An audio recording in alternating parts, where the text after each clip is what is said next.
Hi, I'm Dallas Dickinson, Director of Production on Star Wars The Old Republic, the new story-driven MMO from BioWare and LucasArts. Today I'll be guiding you through the opening minutes of the Eternity Vault, a high-level, multi-party operation involving an ancient prison that's been uncovered on the remote world of Belsavis. Inside this prison, a terrible evil has broken free that now threatens both the Republic and the Empire. At level 50 in the game, whichever side you're on, you'll be dispatched to deal with this threat. Today, we'll be watching the first part of the experience from the Imperial perspective, beginning with the conversation with General Threnault.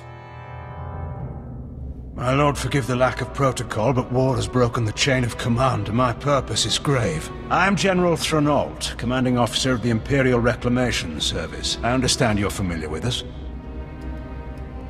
You run archaeological expeditions to uncover Sith and alien artifacts. And deal with the threats they represent. We uncovered a new section of Belsavis prison during a bombing run. It's been sealed for 20,000 years. The Rakata called it the Eternity Vault. It's where they kept the prisoners and technology they could never afford to release. This doesn't sound promising. We've been translating the Rakata inscriptions. Most are indecipherable, but a few refer to a prisoner called the Infernal One. Took an army to stop the Infernal One before. If we don't do anything, well, the war against the Republic may be nothing next to what'll come. The weapons in that vault could give us an advantage over the Republic. That will be up to you. General Threnault has briefed our group on the situation, and our heroes know what they have to do.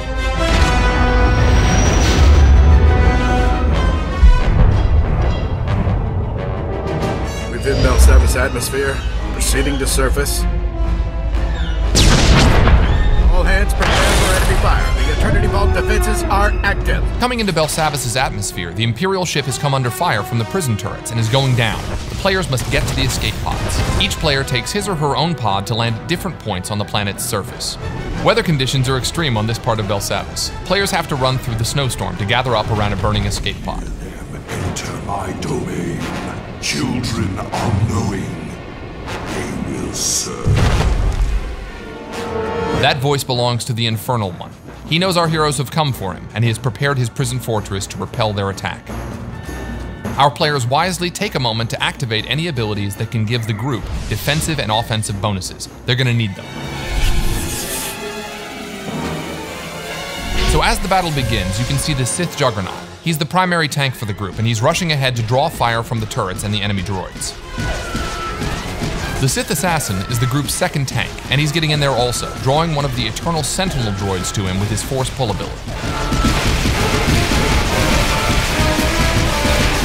The Sith Assassin has more than just his lightsaber. He also uses lightning attacks and his Wither ability. The other members of the group are focusing their attention on the left side turret. These turrets pack quite a punch, so they need to be taken out quickly. Switching to the Sith Sorcerer, we can see that he's come under attack by some of the droids. Fortunately, the Juggernaut blasts by and gets the droid's attention. The Sorcerer gets some healing now from the Agent, who is one of the medics for the group. And now the Sorcerer can fire off some shock blasts and a lightning attack at the turret. The turret has focused its sights on the Mercenary. That white ray means a powerful area of effect attack is coming, so it's good the Mercenary is off to the side. The Mercenary fires off a few Heatseeker missiles, and you can see on the bar that the group is burning down the turret's strength.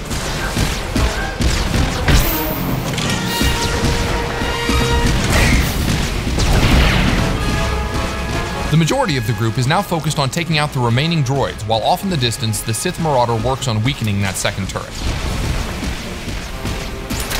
Here we see the power tech use his retractable blade on one of the droids, but even as one falls, more are coming in. You can see the Sorcerer here unleashing Force Storm, a wide area of effect attack to damage as many droids as possible.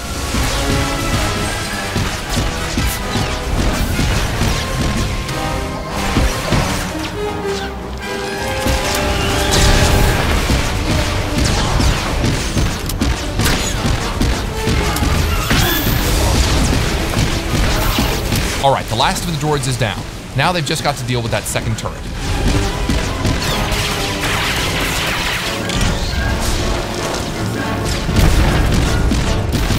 And with one last barrage of missiles, that's down too.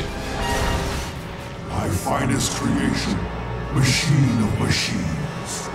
Metal enemies welded together, an allied toward Before they enter the Eternity Vault, the Infernal One has another surprise for the group. This is going to be a harder fight. The Sith Juggernaut force charges in to kick things off. We switch perspectives to the Operative, who's already firing off some heals. Note that he's got larger icons to show group members' health front and center, a nice UI option for medics. So far so good. The Juggernaut and Assassin are keeping the droid's attention while the others lay down damage from range. The Annihilation droid has laid down a sweep there to blast back the group members who were standing too close. Now here's where it gets complicated. When the droid starts firing off those swarms of missiles, that's deadly.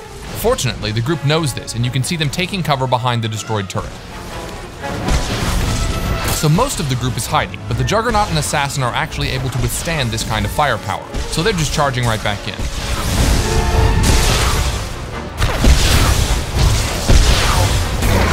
As soon as the missile barrage is over, the rest of the group emerges to continue the fight as well.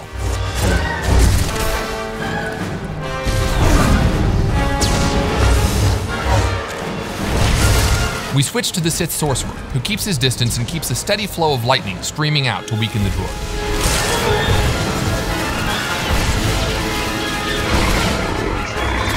The player slides into first-person view to get a better perspective on the battle. Oh, looks like the Sorcerer got a little too close and got knocked back by that sweeping arm.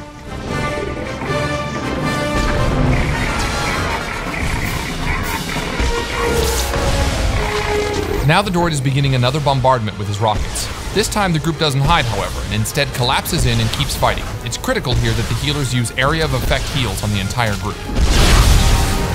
Even so, that's a lot of damage very quickly and the Marauder goes down.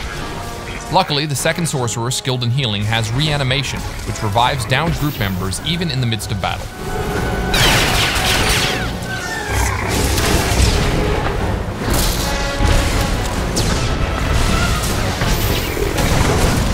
The red targeting reticle over our Sorcerer indicates that he's been targeted for a heavy missile attack.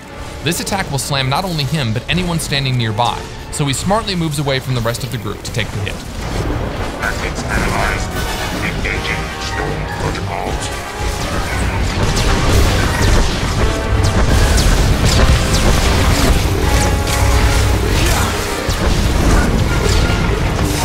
Ouch! Another swing from the Annihilation droid's cannon sends the Juggernaut flying.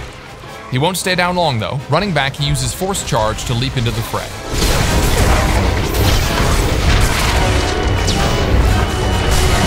Our heroes maintain their blistering assault, chipping away at the droid's health.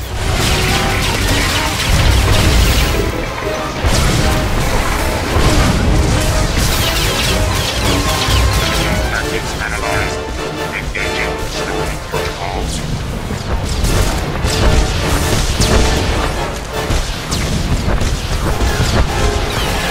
And here the droid is launching another missile barrage, but his health is low, so the group just converges on him. They're gonna go for it. Oh, the droid's attacks are just too much. They're dropping. 1, 2, 3, even 4 of the group members go down. But it's not over. They're so close, and there you go. One final attack from the power tech, and the Annihilation droid has gone down. So that was just a small part of the larger Eternity Vault operation. We hope it's given you a good feel for what playing through the operation will be like for you and your friends. Thanks for watching. We'll leave you now with a sneak peek at what the Infernal One has in store for players inside the Eternity Vault.